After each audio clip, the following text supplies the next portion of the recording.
As the meeting came to a close, Aditya graciously accepted Daxton's invitation to spend the night at the opulent royal palace. Currently, Aditya and Spencer found themselves engaged in an earnest discussion, with Alicia, Aditya's wife, enjoying a bath in the privacy of her chambers. Aditya, dressed in regal attire, donned a majestic robe of deep crimson, adorned with golden embroidery that traced intricate patterns along its edges. His presence exuded authority and power, befitting his role as the emperor of the Eastern Empire. Beside him, Spencer, the prime minister, wore a tailored coat of midnight blue, accentuated with silver accents that shimmered under the moon's gentle glow. Their attire reflected their status and the grandeur of the occasion. The Ice Elves possess a spirit of resilience and selflessness that deserves recognition and protection, Spencer continued, his voice filled with admiration tinged with concern. Considering their background, I question whether the bustling city life will truly suit them. Perhaps it would be wiser to seek an alternative, such as relocating them to a more suitable island. Aditya nodded, acknowledging the validity of Spencer's observations.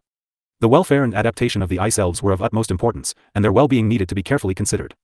Determined to make an informed decision, Aditya made up his mind. Tomorrow, let us meet with Sam, the leader of the Ice Elven tribe, and discuss this matter further, Aditya proposed. I wish to hear his thoughts and consider the best course of action for their future. As they stood on the balcony, the starry night sky spread out above them like a breathtaking tapestry. Countless stars twinkled brightly, casting a serene and ethereal glow over the city. The air was still, allowing Aditya and Spencer to appreciate the beauty that unfolded before their eyes. Aditya noticed a sense of contemplation in Spencer's gaze as he stared into the vast expanse of the night sky.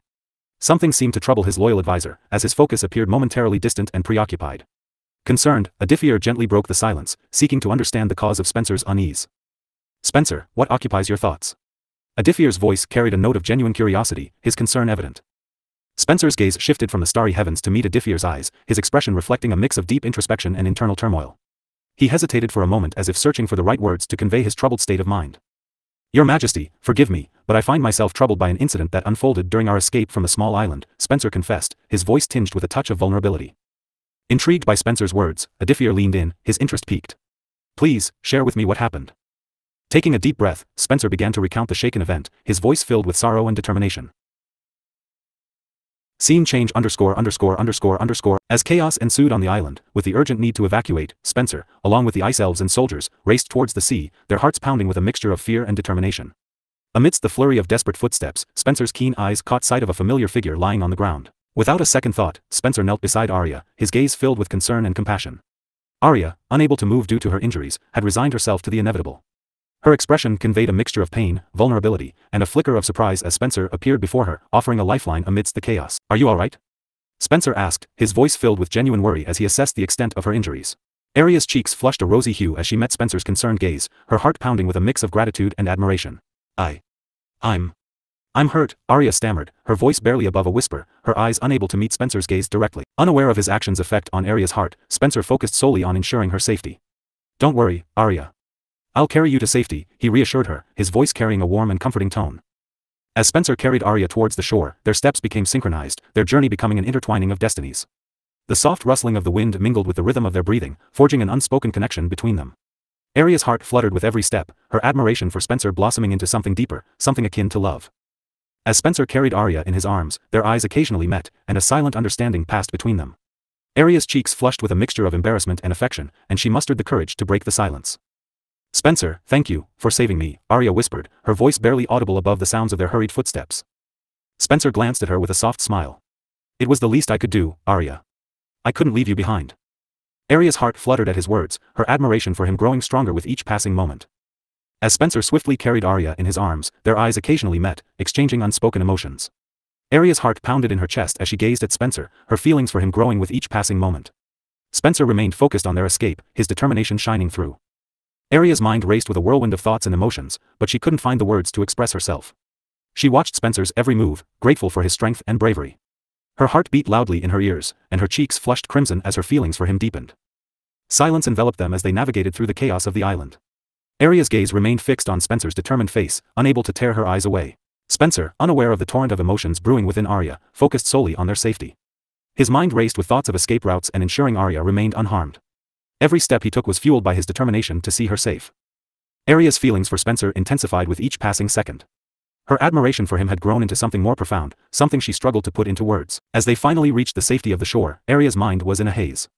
She couldn't find the courage to speak, her emotions swirling within her like a tempest. The chaos around them seemed distant as she found solace in the warmth of Spencer's presence. Spencer, his focus finally shifting from their escape, noticed Arya's dazed expression. He met her gaze, his eyes searching for any signs of distress. Unbeknownst to him, Arya's heart was captivated by him, her face flushed with the intensity of her emotions. They stood in silence, the weight of unspoken words hanging in the air between them. Arya's heart yearned to express her feelings, but her voice failed her at that moment. She hoped that her gaze conveyed the depth of her affection, the unspoken truth lingering in her eyes. As Spencer carried Arya in his arms, her heart swelled with a realization she couldn't deny.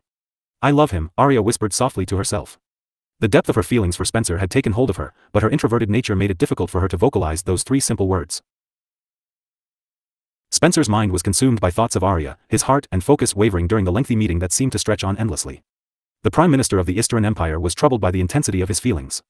Since their encounter, his emotions had been in a constant state of unrest, tugging at his thoughts and distracting him from his duties.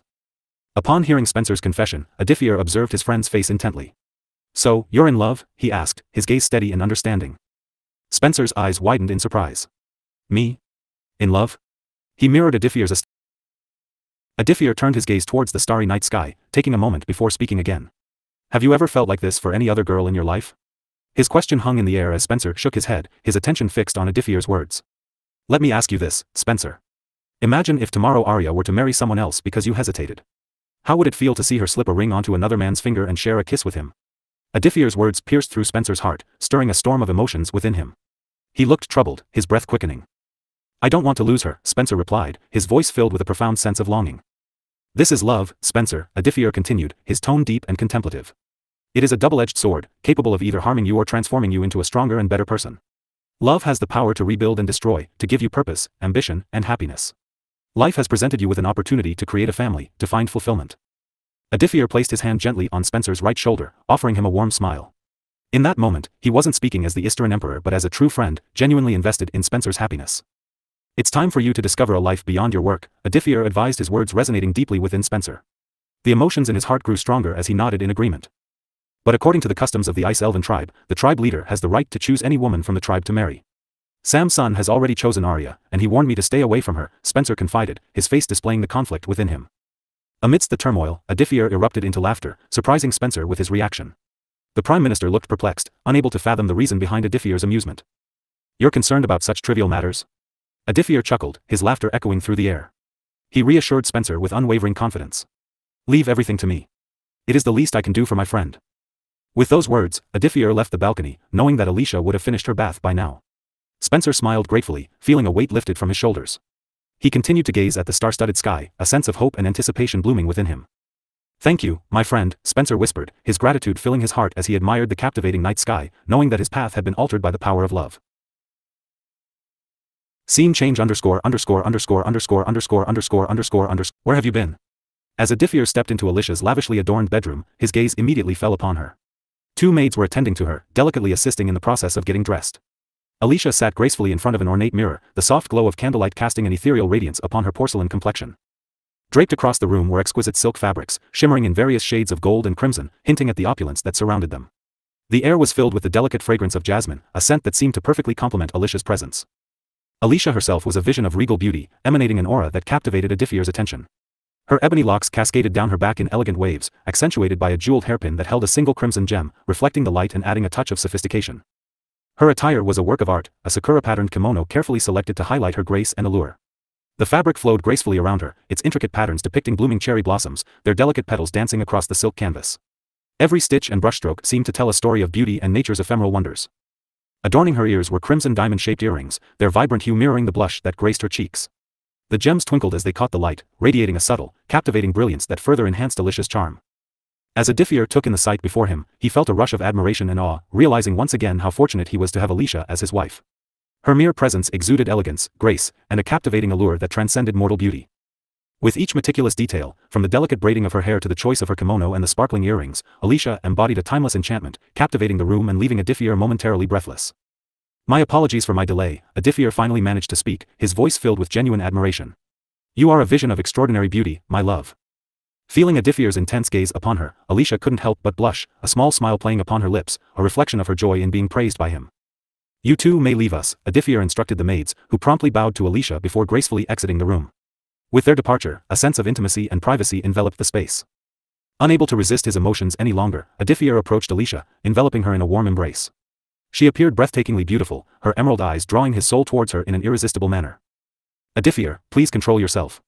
We will be having dinner with His Majesty shortly, Alicia gently admonished, a soft smile gracing her lips. She welcomed his warmth but reminded him of the need for propriety. How can I resist? You are simply too radiant, Aditya confessed, pressing a gentle kiss to her nape. Aditya, please, not now, Alicia responded, her cheeks tinged with a charming blush.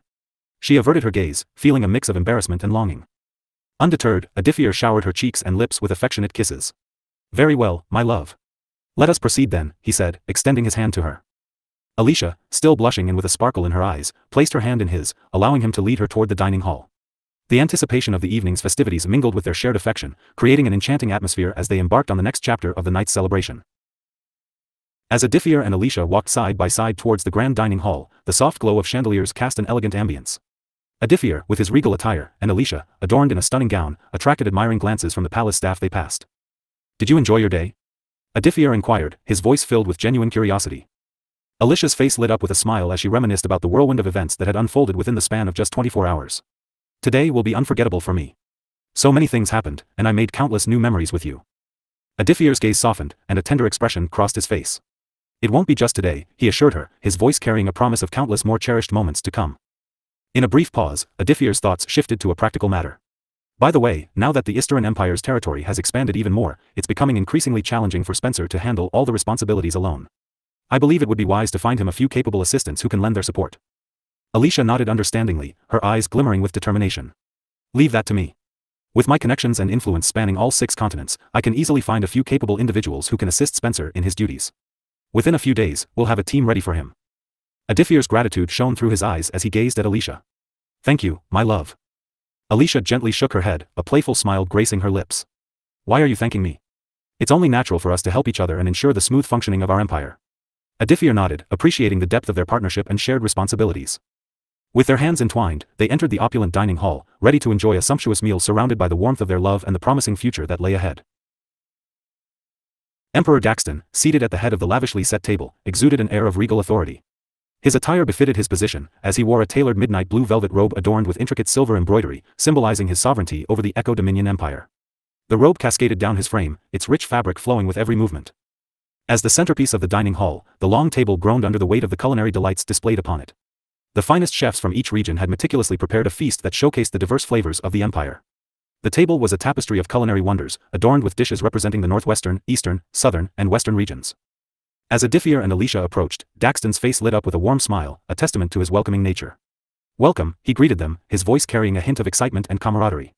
His presence radiated an aura of generosity and hospitality, befitting a ruler who sought to forge alliances and foster unity among nations. The dining hall itself exuded grandeur, with its high ceilings adorned with intricate chandeliers casting a soft, warm glow over the room. Luxurious tapestries depicting scenes from the empire's history adorned the walls, adding a touch of historical significance to the atmosphere.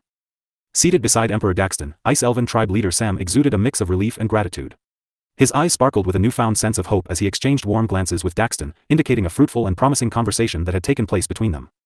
Sam's attire reflected the natural aesthetics of his tribe, as he wore a finely crafted robe woven with delicate threads of ice blue silk.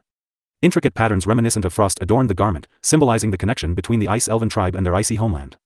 Despite the simplicity of his attire, Sam carried an air of dignity and resilience, embodying the strength and spirit of his people.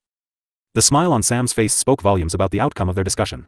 It was apparent that Daxton had not only offered the Ice Elven tribe a new home within his territory but had also pledged his support in providing essential resources, including food and other necessities. The tribe's plight had touched the emperor's heart, and he had taken it upon himself to ensure their well-being. As they sat side by side, the camaraderie between Daxton and Sam was evident. Their shared vision of unity and compassion bridged the gap between their different worlds, fostering a sense of understanding and mutual respect. Daxton's actions demonstrated his commitment to being a benevolent ruler, extending a helping hand to those in need and creating a harmonious coexistence within his empire. Please have a seat, Emperor Aditya graciously gestured to Daxton and the others as they took their places around the long dining table. Alicia gracefully settled in beside Aditya, their connection evident in the affectionate glances they shared. Daxton, noticing the absence of Spencer, couldn't contain his curiosity and inquired about his whereabouts. However, before Aditya could respond, Spencer arrived in time. With everyone gathered, Daxton signaled for Aditya to begin the meal, recognizing his honored status as a guest. Aditya, embodying regal elegance, skillfully cut into the succulent magic lion meat steak, savoring a small piece that he delicately placed in his mouth. Following the established noble etiquette of this world, the rest of the guests followed suit, allowing Aditya to initiate the feast. The table was adorned with an array of delectable dishes representing the various regions of the empire. Culinary delights from the northwestern, eastern, southern, and western territories were carefully arranged, showcasing the diverse flavors and culinary traditions within Daxton's empire. The tantalizing aromas wafted through the air, heightening the anticipation and setting the stage for a memorable dining experience. As each person indulged in the flavorsome feast, a harmonious atmosphere enveloped the dining hall. Conversations blossomed, filled with laughter, and the clinking of cutlery provided a cheerful backdrop to the shared enjoyment of the meal. Sam, there is something that I want to talk to you about. Curiosity took over the Ice Elven tribe leader and others sitting across the table. Sam, my prime minister has come to like a girl named Arya from your tribe. Spencer would like to marry her. Hearing this, Sam was very surprised. Daxton didn't expect this development. Sir Spencer, is that true? The words of the Emperor were too surprising that Sam had to ask Spencer to be sure about it. Spencer seriously nodded his head. Then as the tribe leader, you too have my blessings. Hearing this, Spencer smiled. Sam wasn't foolish. He saw this as an opportunity. By forging ties with the Prime Minister of the Eastern Empire, his tribe would receive so many kinds of benefits. This also would give them political powers and protection from others. After the conclusion of the dinner, Spencer excused himself from the table, his intentions clear to everyone present. It was evident that he had gone to seek out Arya and engage in a heartfelt conversation with her. His absence was met with understanding and a silent acknowledgement of the budding connection between the two. Aditya and Sam remained with Daxton, engaging in further discussions and solidifying the newly formed alliance between the Ice Elven tribe and the Eastern Empire. Their conversation delved into the intricacies of their cooperation, emphasizing the benefits and support that would be extended to the tribe under the Empire's patronage. Plans were made, promises exchanged, and a foundation for a prosperous future was laid. Meanwhile, Alicia, adorned in her sakura-patterned kimono, gracefully made her way back to her private chambers. She had important matters to attend to. As for Aditya, the loss of his trusted prime minister had left an indelible mark on his heart. The weight of grief pressed heavily upon him, and he found solace in returning to the presence of his king. Aditya did not join his allies for dinner. Everyone understood his pain and gave him some space. In the wake of the eventful evening, the palace settled into a serene calmness, each individual occupied with their respective tasks and emotions. The night carried on, enveloping the palace in its gentle embrace, as the destinies of these interconnected lives continued to unfold, guided by love, friendship, and the pursuit of a brighter future. As news of the defeat of the Echo Nexus Empire and its allies spread throughout the Echo Dominion Empire, a wave of jubilation swept across the land. The people, weary from years of conflict and strife, finally found reason to rejoice. The night sky became a canvas for colorful fireworks, illuminating the darkness with bursts of brilliance, mirroring the collective joy and relief that filled the hearts of the citizens. In the depths of rivers, the mermaids, known for their enchanting voices, joined together in a melodious chorus, their ethereal tunes resonating through the waters. Their song carried the message of victory, a harmonious celebration of triumph over adversity. The enchanting melodies reached the ears of all who inhabited the rivers and lived near the rivers, filling their hearts with hope and renewed determination. On the lands of the Echo Dominion Empire, the lion folks, known for their boisterous and jovial nature, raised their goblets high. They gathered in grand halls and taverns, clinking glasses together in a spirited toast. Laughter filled the air as they reveled in the defeat of their adversaries, savoring the sweet taste of victory as if it were the last night of revelry before the end of the world. The celebration spanned across cities and villages, unifying the people under the banner of triumph. Streets were adorned with colorful banners and decorations, and the air was filled with the contagious energy of merriment. Families and friends came together, embracing each other with joyous smiles and warm embraces, grateful for the newfound peace that awaited them. In this moment of collective celebration, the Echo Dominion Empire stood tall, its people united in the shared elation of victory. The echoes of their celebrations reverberated far and wide, a testament to their resilience and unwavering spirit. As the night unfolded, the festivities continued, a testament to the indomitable spirit of the Empire and the triumph of light over darkness. The somber atmosphere hung heavy in the air as the Eastern Empire prepared for the solemn occasion known as the Black Ceremony. The ceremony served as a memorial to honor and mourn the fallen soldiers who had given their lives in the war against the Echo Nexus Empire. Today, the entire empire stood united in remembrance, paying tribute to the brave Dragonians who had bled and made the ultimate sacrifice for their homeland. Aditya, Alicia, Rhea, Julia, Lara, Leo, Clara, and Spencer, along with countless others, donned black attire as a symbol of mourning. They stood together, a united front, wearing solemn expressions that reflected the weight of the loss they had endured. Each person carried the sorrow of the fallen soldiers within their hearts, their grief intertwined with a deep sense of gratitude for the sacrifices made on their behalf. As if to mirror the collective sorrow, the heavens wept, pouring forth raindrops that fell relentlessly from the darkened skies. The raindrops mingled with the tears shed by the grieving empire as if nature itself mourned the loss of its brave defenders. The sound of rain hitting the ground acted as a solemn backdrop, creating a poignant soundtrack for the ceremony. In the midst of the downpour, a large gathering had assembled, soldiers and civilians alike, their faces etched with sorrow and reverence. The names of the fallen were read aloud, their heroic deeds and unwavering dedication to their duty recounted, as each name evoked a wave of emotion that rippled through the crowd. Captain Marcus Reynolds, Emily Sullivan, Jacob Anderson, Samantha Turner, Benjamin Ramirez, Olivia Matthews. Prayers were offered, words of solace spoken, and flowers were laid at a grand memorial erected in honor of the fallen soldiers. The scent of damp earth mingled with the fragrance of the floral tributes, creating a bittersweet ambience that filled the air. The collective grief of the empire intertwined with the resilience and determination to carry on, to ensure that the sacrifices made were never in vain. Through the rain-soaked ceremony, a sense of unity and shared purpose emerged. The loss of these valiant soldiers served as a poignant reminder of the fragile nature of life and the cost of war. War. It reinforced the empire's commitment to honor their memory and strive for a future where peace could prevail. As the day of remembrance unfolded, the extent of the Eastern Empire's losses became apparent. The casualty count stood at a relatively low number, with no more than 10,000 soldiers sacrificing their lives. Among them, only 79 Dragonians had fallen in the line of duty. Compared to the other warring empires, the Eastern Empire suffered the least number of casualties. The weight of their sacrifices was immeasurable. In recognition of the soldiers' bravery and the burden borne by their families, the Eastern Empire sought to provide meaningful support. Each family of the fallen soldiers was granted a generous sum of 1,000 royal gold coins, a considerable amount that would secure their livelihoods for the next decade or more. With this financial support, they could reside comfortably within the capital or even venture into entrepreneurial endeavors, forging a new path in life. The Dragonian families, who had witnessed their loved ones' valor and paid the ultimate price, were granted even greater compensation. They received 10,000 royal gold coins, a substantial sum that could enable them to acquire a spacious two-story house within the capital, ensuring a life of luxury and comfort. In this solemn tribute, the Eastern Empire honored not only the fallen heroes but also the resilience and strength of their families, striving to ease their burden and provide a foundation for a brighter future. The gesture served as a testament to the empire's unwavering commitment to its citizens and the enduring legacy of those who gave their lives in service of their homeland. The room grew quiet as Julia's words hung in the air. She expressed her hope that the Eastern Empire could avoid future wars, a sentiment that resonated with everyone present. Julia longed for a time when their vast empire would be free from the devastating effects of conflict. With their expansive territory spanning the entire continent, the risk of facing more wars had increased significantly. Aditya, surrounded by his future wives, nodded in agreement with Julia. "I share your hope, Julia. I truly wish we can prevent any more wars," he said, his voice filled with determination and longing. They gathered in a spacious bedroom, offering a stunning view of Azure City below. From their vantage point, they could see the city bustling with life, its streets filled with people going about their daily activities. Aditya sat beside Julia, Alicia, Ria, and Lara, creating a sense of calm and tranquility within the room. Ria, lying beside Aditya, broke the silence, her gaze fixed on the ceiling. "What lies ahead for us now?" she asked, her voice filled with curiosity and a hint of uncertainty. Aditya's eyes shifted to the window, taking in the view of Azure City before refocusing on Ria. "First and foremost, I need to address the rebels in the territories we have recently acquired," he replied, his voice filled with determination. "I will give them a choice, either surrender to the might of the Eastern Empire and become a part of our unified entity, or step down from their positions and fade away." Aditya's decision to retain his 2 million troops became evident. Instead of recalling them immediately, he had deployed them to suppress any rebellion and quell resistance in the newly acquired territories.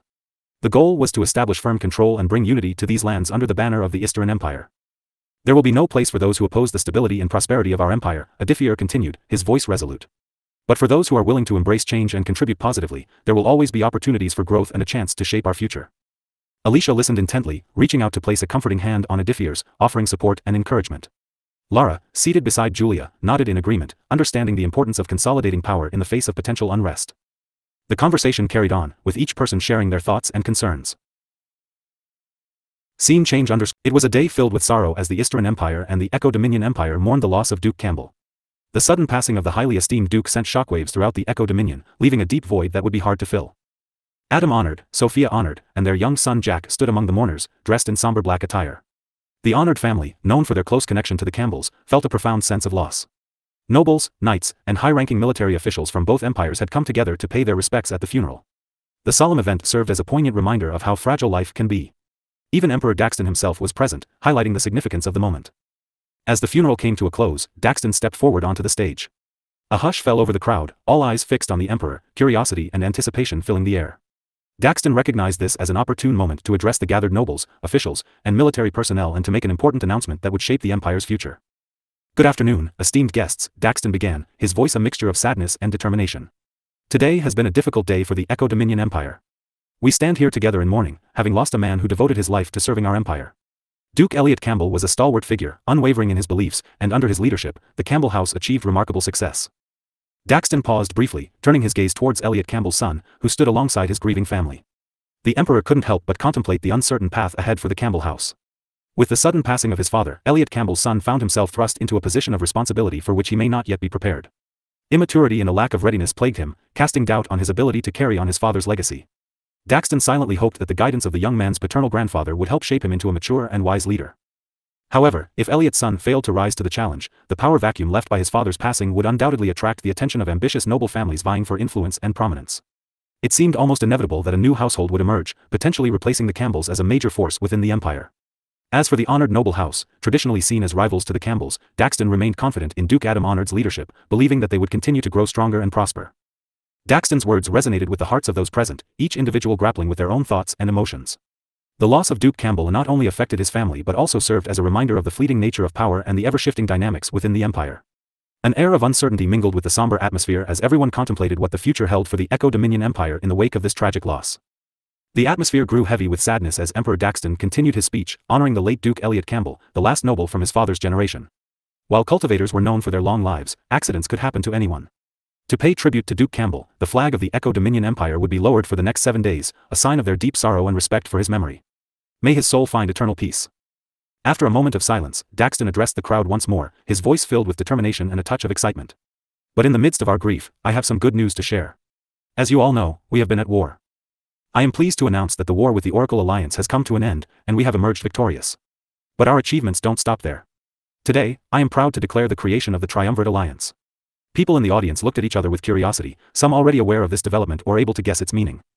With the defeat of the Oracle Alliance, we saw the need to establish the Triumvirate Alliance to maintain peace, order, and stability in the northwestern region. The members of this alliance are our own Isteran Empire and our new neighbor, the Hephaestus Kingdom. Daxton emphasized the word new, acknowledging that their recent meeting had redrawn the borders, bringing them closer together. The Emperor's words sparked even more questions among the crowd, their minds buzzing with curiosity and speculation. However, Daxton concluded his speech without providing further details, allowing the mourners to disperse and find solace in their own thoughts. As the crowd slowly dispersed, Daxton remained by the side of the Campbell family, offering his condolences and support. He engaged in a heartfelt conversation with Lucian, Duke Elliot's son, aiming to bring some comfort during this difficult time. The Emperor understood the weight of his responsibilities, especially now that their territories had expanded significantly. However, challenges awaited them, as they faced resistance from those who opposed their control over the territories acquired from the Echo Nexus Empire, the Mystic Spring Empire, and the Kaisha Empire. Strong rebellions were expected, putting their newfound authority to the test and requiring careful planning and diplomacy. With a heavy heart, Daxton bid farewell to the Campbell family, knowing that his presence was required elsewhere. The demands of their expanded territories loomed, presenting a daunting list of tasks to tackle. Despite the challenges ahead, the Emperor faced them with unwavering determination, understanding that the future of the Echo Dominion Empire relied on his shoulders and the alliances they had formed. Your Majesty, I have important news to share. The 4 Western empires have surrendered. Your troops have instilled fear in them, and they have also heard about the defeat of the Oracle Alliance, the Prime Minister reported. Aditya, sitting on his throne, nodded with satisfaction. He took a sip of the herbal tea that his advisor and his butler, Watson, had prepared for him. That's more good news for the Isteran Empire, he remarked, savoring the soothing taste. The 4 Western empires have agreed to sign a non-aggression pact with the Isteran Empire. Additionally, they have decided to offer 500 million gold coins as compensation for their actions, the Prime Minister continued. Aditya nodded again, pleased with the outcome. It's good that those fools have realized their mistakes and surrendered. Otherwise, I wouldn't have spared them, he stated, a hint of satisfaction in his voice. Finally, the Isteran Empire could enjoy a period of peace. The time had come to focus on developing the newly acquired territories, improving the lives of their people, and strengthening their military might. Aditya felt a surge of strength within him. After transforming 20,000 soldiers into Dragonians simultaneously, he experienced a brief period of weakness. During that time, he faced some of the toughest challenges of his life. Thankfully, fortune favored him, and he emerged victorious. Curiosity piqued, Aditya took another sip of tea, then set his cup down on the nearby table, fixing his gaze on Spencer. What is it, Spencer? He inquired, his voice filled with anticipation. Your Majesty, it concerns the Hephaestus Kingdom, Spencer began, his tone grave. Aditya's expression grew serious as he listened intently. King Aditya has suffered significant losses in his troops. He currently lacks the forces needed to suppress the rebels that have risen in the Mythia Empire, Spencer explained. The Hephaestus Kingdom had been granted control over the Mythia Empire, but the nobles, royal family, generals, and other political figures within Mythia were reluctant to relinquish their power. Some surrendered but most decided to rebel. Similar challenges were faced by the Isteran Empire when they claimed the Echo Nexus Empire, the Queenstown Empire, and the Uzakan Empire. The Echo Dominion Empire had also faced similar resistance. Aditya processed the information, contemplating the situation. The Hephaestus Kingdom's struggle to gain control over the Mythia Empire posed a serious concern. The stability of their newfound alliance hinged on resolving this issue. Aditya had a lot on his mind, dealing with important matters within the Isteran Empire. Unfortunately, amidst all the chaos, he completely forgot about the Hephaestus Kingdom, a loyal ally facing their own challenges. As this realization struck him, he couldn't help but feel a pang of regret. I'm sorry, Aditya admitted, sounding genuinely remorseful. I've been so caught up in the affairs of our empire that I neglected the Hephaestus Kingdom. They need our help, and I let it slip my mind. Spencer, understanding the immense burden Aditya carried, nodded sympathetically. Your Majesty, it's understandable. You have so much on your plate, especially with our recent expansions. But we must act quickly to support our ally and preserve our alliance. Taking a moment to reflect, Aditya agreed with Spencer's assessment. You're right, Spencer. We can't delay any longer. The Hephaestus Kingdom has been there for us in our times of need, and it's our duty to return the favor. The Hephaestus Kingdom, a crucial ally, was facing a significant challenge. King Aditya had lost a substantial portion of his troops, leaving him ill-equipped to handle the rebel uprising in the Mythia Empire. Aditya, deep in thought, understood the gravity of the situation. His own troops were already stretched thin, with over 2 million soldiers engaged in suppressing rebel groups in the newly acquired territories. The remaining forces had been deployed to deal with the 4 Western region empires, and they had yet to return. Aditya pondered his options, knowing that immediate assistance was necessary for the Hephaestus Kingdom. He couldn't spare any of his troops, as they were already committed to crucial tasks. However, a possible solution emerged in his mind. The Emperor contemplated reaching out to the Echo Dominion Empire for aid. Their alliance had been forged on the principles of unity and cooperation, and now was the time to put those principles into action. A sense of relief crossed Spencer's face as he saw Aditya's determination. Absolutely, Your Majesty. I suggest we urgently reach out to the Echo Dominion Empire and ask for their assistance. Our alliance is built on unity and cooperation, and now is the time to show our commitment to those values. I was also thinking the same. Aditya nodded, his resolve growing stronger. Get a letter ready immediately. We need to apologize for the delay and ask for their support. Let them know we understand the seriousness of the situation in the Hephaestus Kingdom and how urgent their aid is. Spencer, grateful for Aditya's decisive response, smiled appreciatively. I'll start drafting the letter right away, Your Majesty. We'll emphasize the importance of our alliance and the need to stand together during challenging times. Aditya expressed his gratitude to Spencer, recognizing his dedication. Thank you, Spencer. Your quick action means a lot. Let's make sure the Hephaestus Kingdom knows we're fully committed to supporting them. Aditya watched as Spencer hurried off to draft the urgent letter. Aditya couldn't help but feel a sense of responsibility for his forgetfulness and the impact it had on their allies. I must be careful to not repeat the same mistake again. Aditya sat on his throne, deep in thought, contemplating the urgent plans he needed to make. Determined not to overlook anything, he focused on the tasks at hand. Suddenly, the sound of footsteps broke the silence, and Watson, his trusted personal butler and advisor, entered the throne hall. Aditya welcomed his arrival, feeling it was perfect timing. Watson, you've come at just the right moment, Aditya said, addressing his loyal companion. Could you please write letters to all the nobles of our empire, requesting their presence tomorrow? Due to the ongoing war, we haven't had the opportunity to hold a proper ceremony for the new nobles. I want to organize a royal banquet, where all the nobles can come together. It's essential to foster unity and promote peace within our empire. I believe it's important for our nobles to meet one another. As the Eastern Empire continued to expand, the number of nobles serving the throne also increased. Aditya recognized the significance of the nobles familiarizing themselves with each other. This royal banquet would provide an opportunity for them to connect and establish relationships. Aditya acknowledged that this was his first time hosting such a social gathering. While he had previously considered such events unimportant, he now realized the value of social gatherings as an essential step in maintaining harmony and cohesion within his empire. Aditya asked Watson, can you make all the arrangements? Watson replied confidently, yes, Your Majesty. You can trust me to handle everything. I'm good at organizing events, and I won't disappoint you. Aditya smiled and said, that's great. I believe in you, Watson. Thank you for your hard work. It's always a pleasure to serve you, Your Majesty, Watson said respectfully, bowing to Aditya before leaving the throne hall. Aditya couldn't help but smile upon hearing this. Scene change _____________________________________________________________________________________________________________________ Julia, Rhea, and Lara had surrounded Alicia and was asking her many kinds of questions. The girls were still wearing black clothes that they had worn in the morning. It was evening time. Since Aditya was working, the girls came to Julia's laboratory to talk. Yesterday, you spent the whole day and night with Aditya. How was your experience? Which experience are you talking about? You know, that one. Rhea hinted, looking at Julia. The goddess of wealth then understood what she was talking about. Alicia lowered her head as her cheeks flushed. No, we haven't done it yet. What? I thought you two would surely do it. Julia looked very surprised. Last night, I was just too tired. After dinner, I fell asleep while working. When Aditya returned, he found me sleeping so. Even Alicia sounded a little disappointed in herself. So nothing happened. Rhea, Julia, and Lara looked at each other. Something more interesting happened yesterday. Spencer fell for an ice elven girl belonging to a small tribe. No matter which world it was, girls love to gossip, and the same thing was happening here.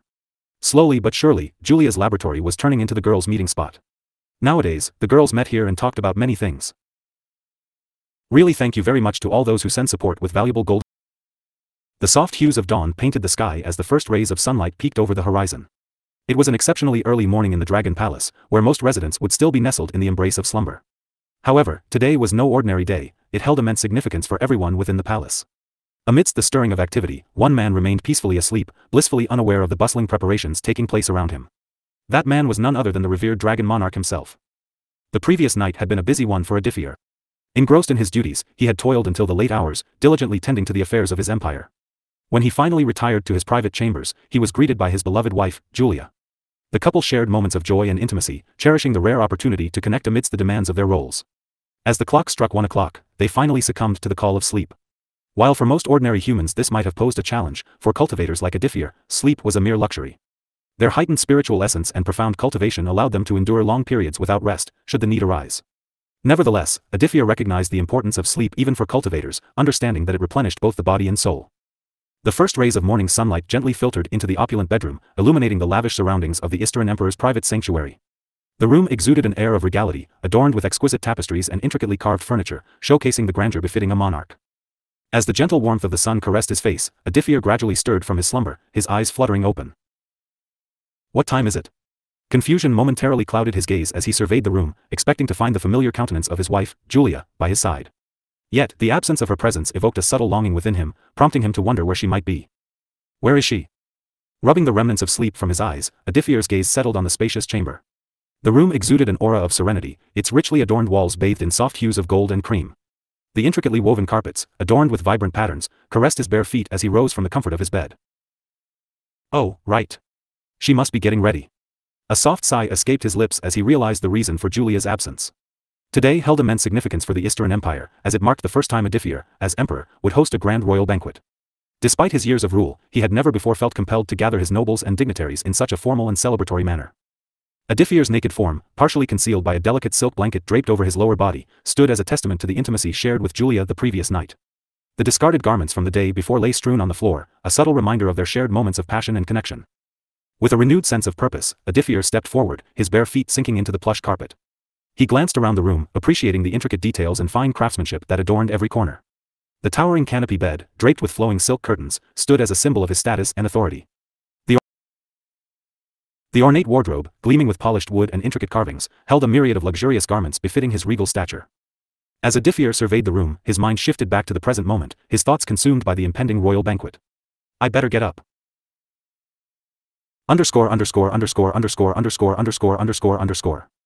Located at the center of the bustling Eastern capital, the old palace of the emperor was a magnificent symbol of the grand history and greatness of the Eastern Empire. Once the home of mighty rulers and the center of power, this majestic palace had witnessed the glorious rise and fall of numerous dynasties, carrying the weight of the nation's heritage within its walls. In recent years, however, things had changed. The Dragon Palace, built on the outskirts of Azure City, had become the new residence of the royal family, drawing their attention and leaving the old palace somewhat forgotten. Nowadays, it was mostly used for special events and important gatherings, its once vibrant halls filled with echoes of the past. Yesterday was one such special occasion. After a momentous ceremony, the Eastern Emperor and his 4 beloved fiancées had made their way to the old palace. It was a rare opportunity for them to step foot in these regal halls, even if only for a brief period. As they walked through the palace, a nostalgic atmosphere permeated the air, reminding them of the glory days gone by. Despite its diminished importance, the old palace was not entirely abandoned. Around 100 dedicated maids remained, faithfully carrying out their duties to maintain the palace's former splendor. Their commitment was evident as they tirelessly cleaned, organized, and cared for the palace. Dusting delicate tapestries and polishing gilded fixtures, they poured their hearts into preserving the beauty of this aging structure. For these maids, their daily routines revolved around the old palace, and they took great pride in their work.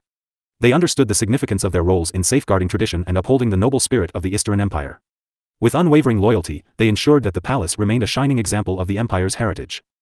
As the sun began to rise, casting a warm glow upon the weathered walls of the old palace, the maids continued their tasks with unwavering dedication. They knew that, amidst a changing world, it was their responsibility to honor the legacy of their ancestors. They understood that the preservation of tradition and the enduring spirit of the Eastern Empire rested in their capable hands. And so, the old palace stood tall, a silent witness to the passage of time, its magnificence entwined with the history of the nation.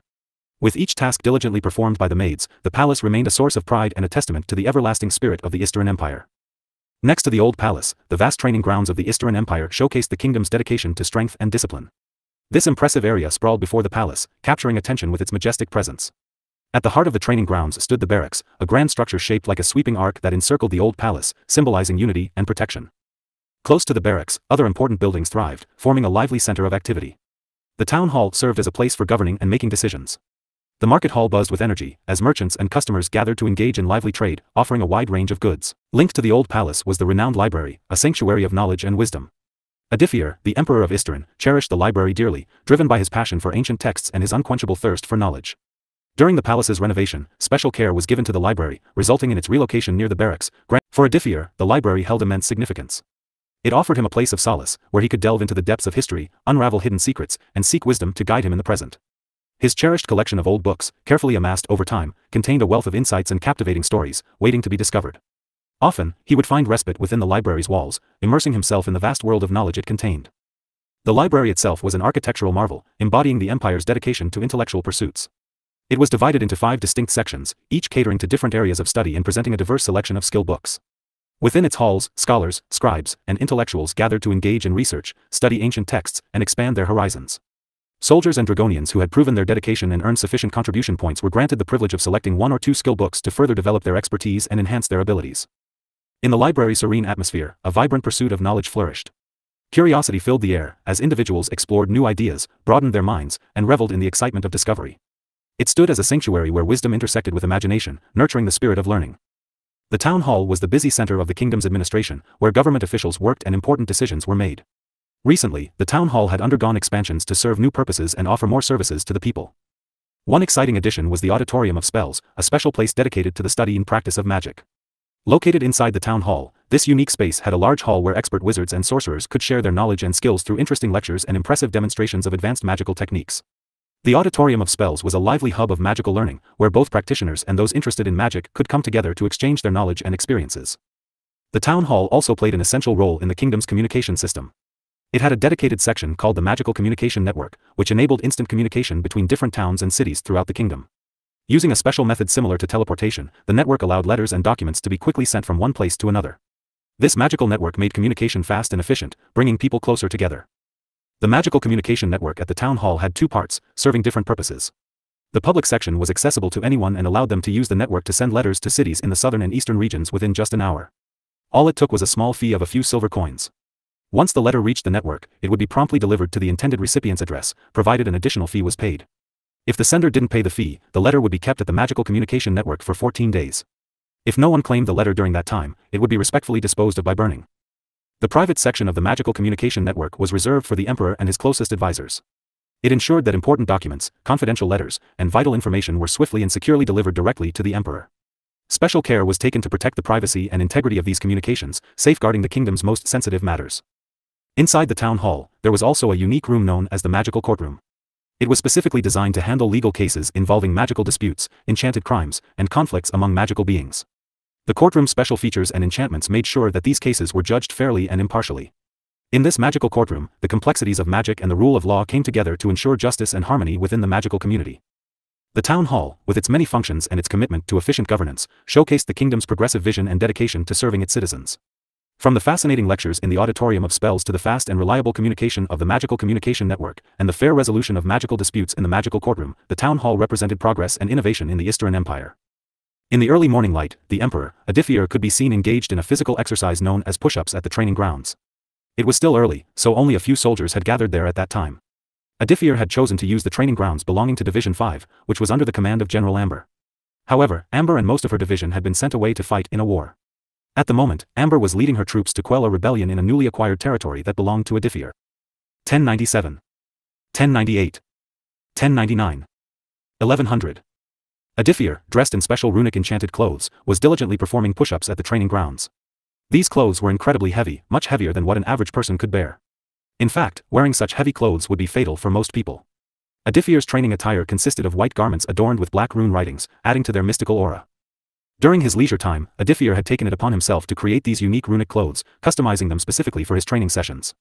He had learned from his encounters with Arturo, the formidable general of the Echo Nexus Empire, that training could enhance one's abilities and improve their physical attributes. Aditya discovered that as he progressed in his training, his body's capacity and limits expanded, allowing him to become even stronger. Motivated by this newfound understanding, Aditya dedicated a minimum of 2 hours to his training regimen every day. He recognized that the morning hours, before breakfast, offered him a precious window of free time to focus on his physical development. And so, on this particular day, he seized the opportunity to engage in his training routine, using the morning's tranquility to his advantage. Aditya sensed a presence approaching the training ground, causing him to pause his exercises and wait in anticipation. As he waited, he noticed a young man making his way toward him. Eliseo Brooker came from a humble background, hailing from a poor family with many members to support. Joining the military was his way of seeking a stable income to provide for his joint family, which consisted of 13 individuals. While Eliseo pursued a military career, his brothers and cousins pursued various other professions. Eliseo was the first of his family to venture to the capital and enlist in the army. Fortunately, he was assigned to Division 5, led by Lady Amber. This division predominantly comprised members from different wolf tribes, including the Moonshadow Pack, Frostbite Clan, Stormfang Tribe, Emberheart Pack, Silvermoon Clan, Blood Moon Tribe, and more. Eliseo considered himself fortunate to be part of Division 5, where there was no discrimination or prejudice. Lady Amber ensured equal opportunities for everyone, regardless of their race or tribe. A few days ago, Lady Amber had taken most of the division's members to the battlefield, leaving behind those who were newly recruited and still needed time to prepare for combat, including Eliseo. Eliseo's selection into the division was due to his unique fighting style, which revolved around agility and the use of a light, sharp sword. He relied on his quick pace and the swift blade he wielded to swiftly dispatch his foes. Even from a young age, Eliseo had always possessed exceptional speed compared to others. He displayed unwavering dedication and diligence, often starting his training early in the morning. On this particular morning, just like every other day, Eliseo rose early to engage in his routine training. However, upon reaching the training ground exclusively designated for members of the 5th Division, he was surprised to find a stranger waiting for him. Not recognizing Aditya, Eliseo questioned him with a sense of caution. "Who are you?" Having never met Aditya or seen the Emperor before, Eliseo was unaware of his true identity. To him, Aditya was just a stranger who had intruded upon their sacred training ground. The training ground held great significance for the soldiers, and outsiders or members from other divisions were strictly forbidden from entering. Eliseo shared this sentiment and felt uneasy about the presence of a stranger in their training area. Before Aditya could respond, Eliseo expressed his concern. "You should know that outsiders are not allowed here. Are you a new recruit from another division?" The barracks itself was off limits to the general public. No matter how powerful or influential someone might be, if they were not part of the military, they were prohibited from entering the barracks. Observing that the soldier failed to recognize him, Aditya smiled and decided to conceal his true identity. "I have Lady Amber's permission to use this training ground for practice." Initially skeptical, Eliseo pondered the statement. He considered the fact that no one would dare to use Lady Amber's name to fabricate an excuse. If such false claims were to reach the captain's ears, the consequences would be severe. However, Eliseo failed to understand that even Lady Amber herself would not challenge the Emperor's authority. Reflecting on this, he nodded his head and said, "Okay. Since this stranger had Lady Amber's permission, then he cannot do anything. Driving out this stranger from here would mean defying Lady Amber's words. The consequences of such actions would be severe." As Eliseo prepared to leave and find his own spot to begin training, Aditya called out to him. "Hey, buddy, would you mind if we had a friendly sparring session?" Aditya's interest was piqued upon seeing the swift blade in Eliseo's hands. He desired to engage in a spar with Eliseo, as he believed that through his ability of instant learning and adaptation, he could glean valuable insights from their encounter. The swift blade, Eliseo's chosen weapon, was truly impressive. It was designed to match his quick fighting style, with a blade made of strong steel that shone in the sunlight. The blade of the swift blade was long and slender, curving slightly like a crescent moon. It was about 3 feet in length, which allowed Eliseo to move swiftly while still reaching his opponents effectively. The blade was polished to a smooth surface, reflecting light and giving it a shiny appearance. The handle of the swift blade was carefully crafted for both comfort and grip. It was made of polished wood and woven leather, providing a secure hold for Eliseo's hand. The handle had smooth curves that felt natural when he held it, making it easier for him to move quickly and accurately in battle. It was also decorated with beautiful engravings, intricate patterns that caught the eye. At the bottom of the handle, there was a metal pommel that added balance to the swift blade. It was not only functional but also had a special symbol on it. This symbol represented the unity and strength of the 5th Division, which Eliseo was a part of. It showed a wolf's head, symbolizing the unity and fierce spirit of the wolf tribes within the division. Overall, the swift blade was a weapon that combined agility and beauty. Its sleek and well-crafted design made it deadly in combat. Eliseo's surprise was evident as he processed Aditya's proposal. "You want to spar with me?" The unexpected invitation caught him off guard. Aditya maintained his friendly demeanor and responded, "Yes, if you don't mind." His genuine interest in testing his skills against Eliseo was clear. "All right," Eliseo agreed, intrigued by the opportunity. He had been searching for a suitable sparring partner to gauge his progress in swordsmanship. Facing Aditya would provide valuable insights into his own improvement. Taking their positions, Eliseo stood opposite Aditya, ready to engage in the spar. "I am prepared. You can come at me whenever you're ready." As Eliseo observed Aditya, he felt an inexplicable sensation. It was as if he stood before a man who possessed a century's worth of battle experience. The confidence exuding from Aditya surpassed even that of Lady Amber, a seasoned warrior herself. Despite Aditya's gentle and kind appearance, his aura emitted a sharpness that sent shivers down Eliseo's spine. Standing in the presence of this enigmatic man filled Eliseo with a heightened sense of tension. Amazing. I don't know who this man is, but his identity is definitely not simple. Eliseo strangely felt excited to fight someone like him. Eliseo, a skilled warrior at the peak of his training, attacked Aditya with speed and determination. He unleashed a series of carefully practiced sword techniques, aiming to overpower his opponent. But to his surprise, Aditya effortlessly defended against each strike. Aditya seemed to have an extraordinary ability to predict Eliseo's moves and effortlessly block his attacks.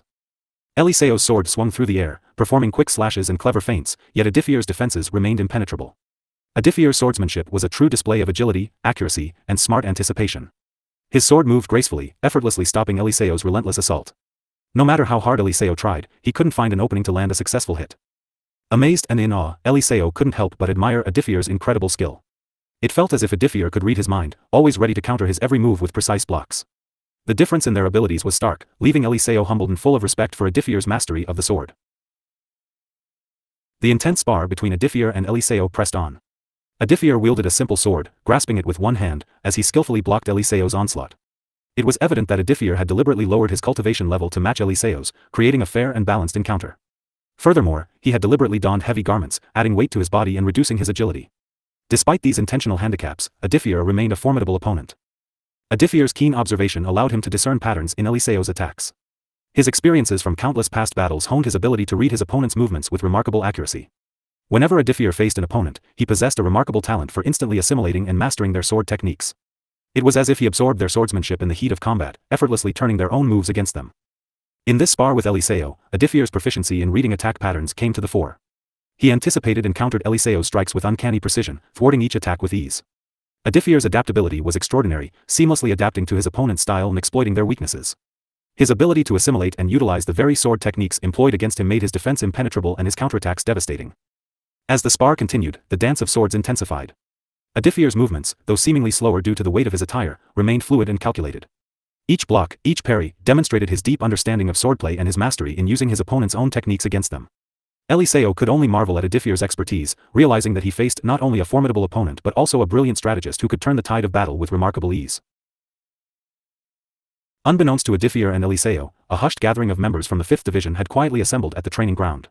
Eyes widened in astonishment as they observed the enthralling clash between the two warriors. These newly enlisted soldiers, having joined the division recently, were well aware of Eliseo's reputation as one of the finest swordsmen within their ranks. His exceptional skills had earned him widespread admiration and respect. Who is he? I don't know. But look, this man is able to block Eliseo's moves so easily. It's as if he has studied Eliseo's attack patterns for years. We know this is impossible. The only logical explanation is, this man is better man Eliseo. Thus, their disbelief was palpable as they witnessed Eliseo's apparent struggle to gain an upper hand against his enigmatic opponent.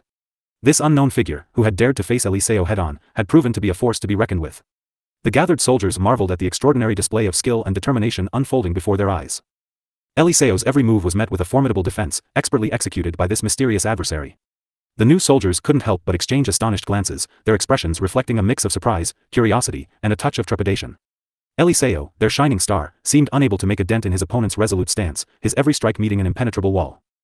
Aditya, unyielding from the start, remained rooted in the same position, seemingly unfazed by Eliseo's relentless assault. His unwavering posture and steadfast defense only added to the air of mystique surrounding him.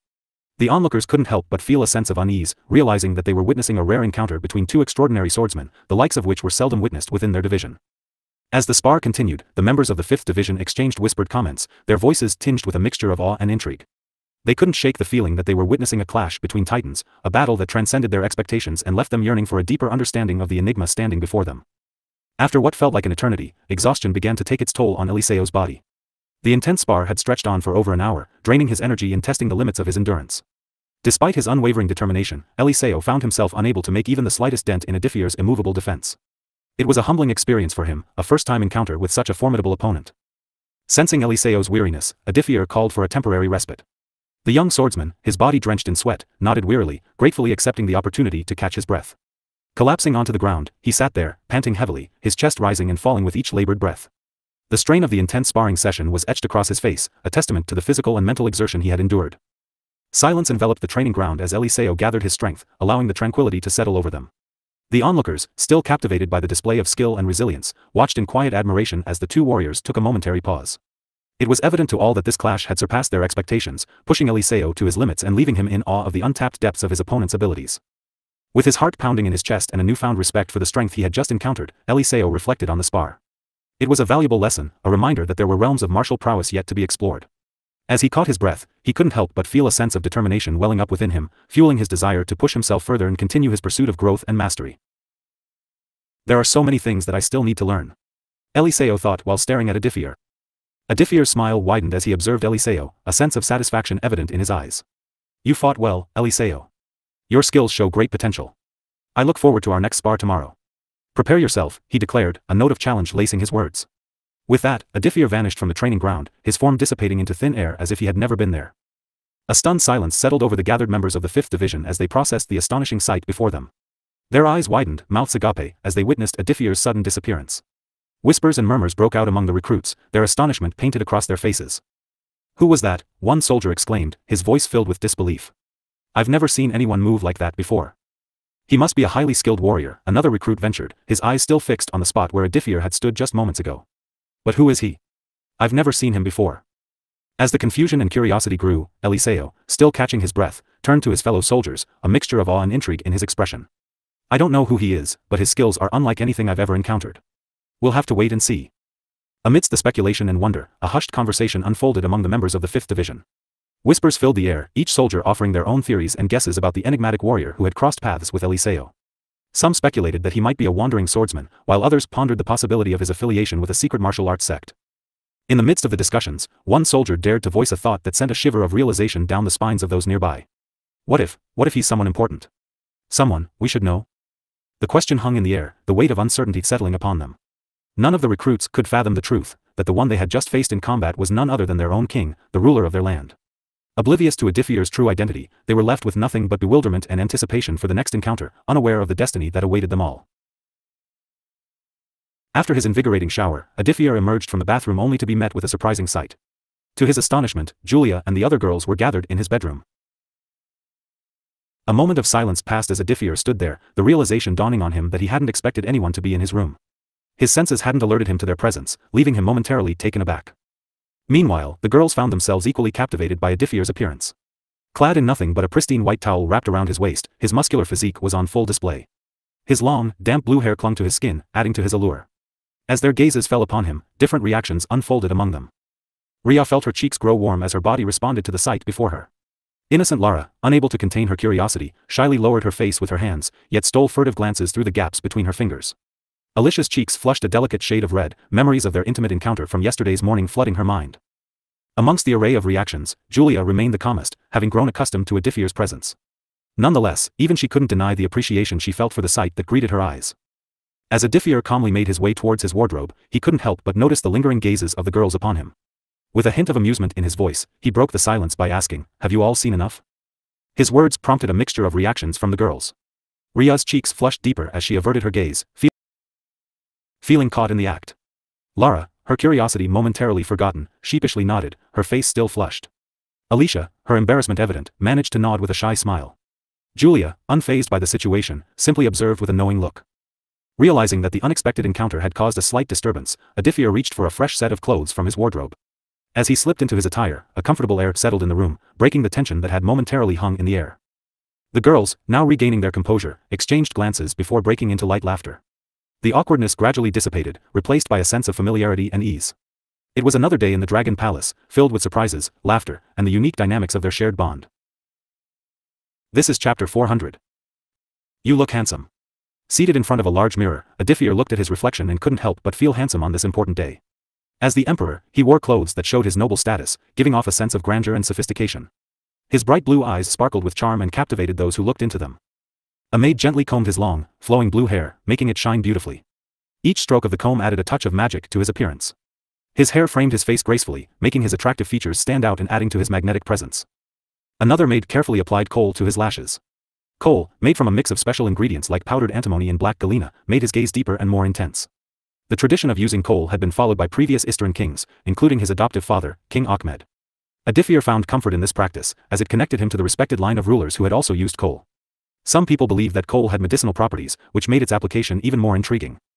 Aditya pondered the origins of this tradition. Stories mentioned the dry savanna continent, where people, regardless of gender, used kohl on their lashes. This cultural heritage had made its way to the eastern region of the dying Al continent through the very first Eastern king, who had journeyed far to establish his reign. Although the emperor didn't care much for fancy clothes, he understood the importance of presenting himself with dignity and grace. Aditya wore a splendid robe on this special occasion, carefully chosen by his wives, Alicia and Julia. The robe showcased a simple yet elegant style. It was made of the finest materials and had a rich midnight blue color that resembled the deep ocean under a moonlit sky. Golden details and decorations added a touch of luxury, emphasizing his esteemed position as emperor. Looking at his reflection, Aditya couldn't help but appreciate Julia's excellent taste. Her choices always enhanced his features and showcased his handsomeness, whether the outfits were extravagant or more modest. In the mirror, Aditya saw a majestic figure before him, exuding confidence and humility. His blue eyes, framed by his flowing blue hair, had a captivating charm. The combination of his natural appeal, the use of kohl, and the elegant ensemble he wore elevated his appearance to timeless elegance. Aditya stood as a true emperor, capturing the attention and admiration of all who beheld him. Aditya sat there, his lips curling into a warm smile as he noticed Julia coming towards him. At that moment, he couldn't help but be amazed by her beauty. Julia looked absolutely stunning on this special day, her inner grace shining through. She wore a beautiful gown that was both modest and elegant, revealing just enough to leave a sense of mystery while highlighting her natural charm. The dress, carefully selected for this occasion, showed off Julia's excellent fashion sense and her understanding of what suited her best. Its design was classy and sophisticated, with delicate details that added a touch of royalty. The fabric, a mix of rich colors, draped gracefully around her, enhancing her every move with a subtle allure.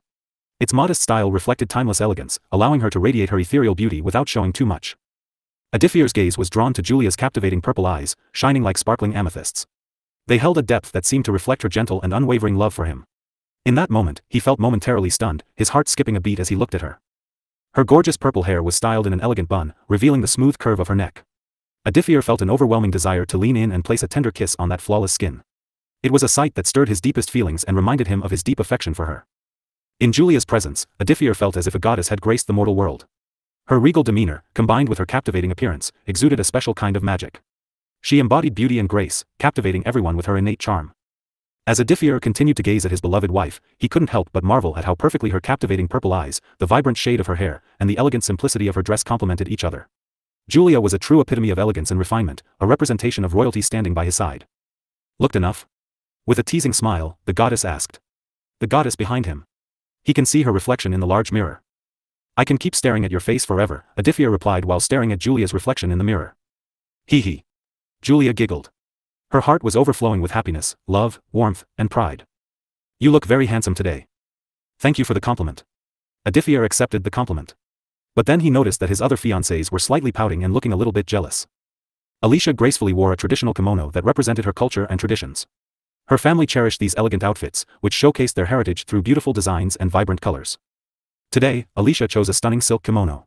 Its black fabric was adorned with captivating waves of deep blue. Delicate flowers, crafted with great care, adorned the cloth, bringing it to life.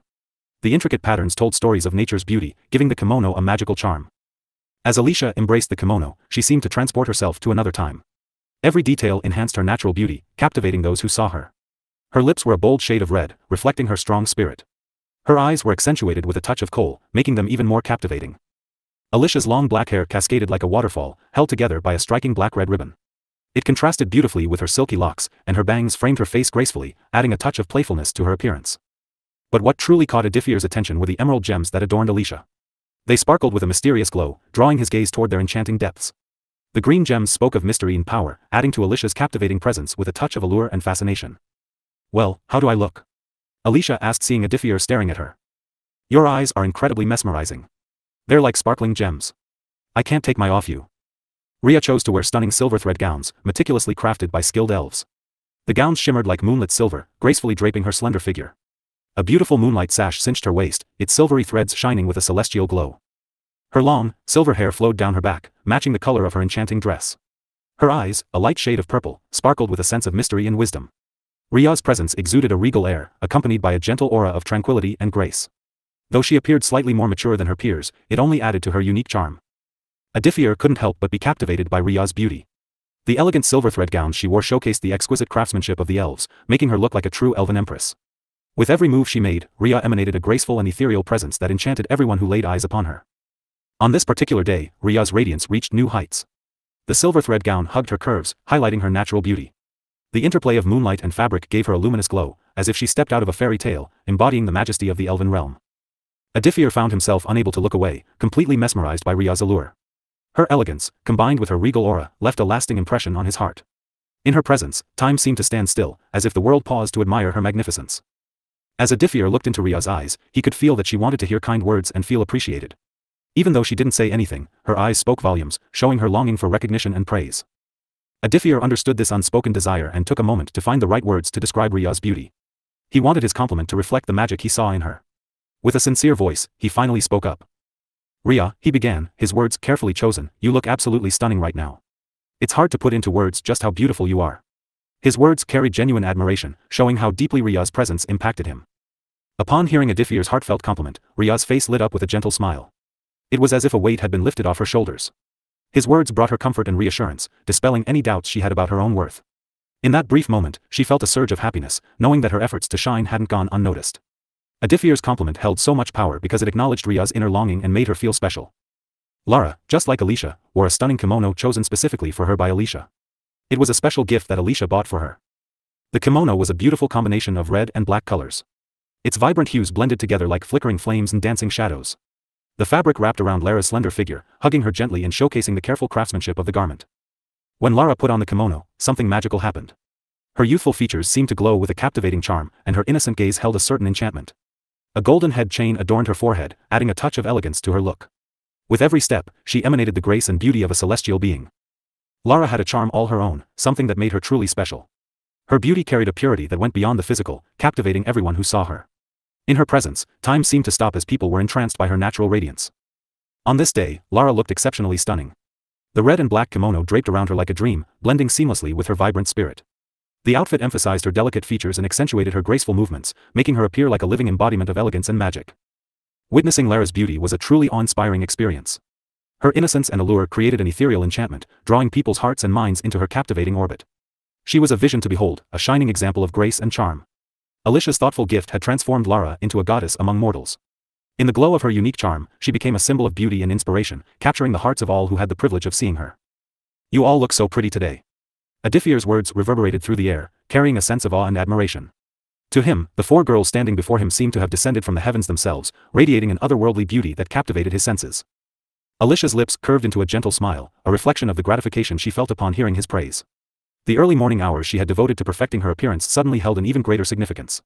Every moment spent enhancing her beauty had been rewarded by Aditya's kind words, affirming the effort she had poured into her preparation. Riya's gaze remained locked on Aditya, her eyes capturing every detail of his countenance. In her heart, she yearned to etch this moment deep into her memory, preserving the image of his captivating handsomeness.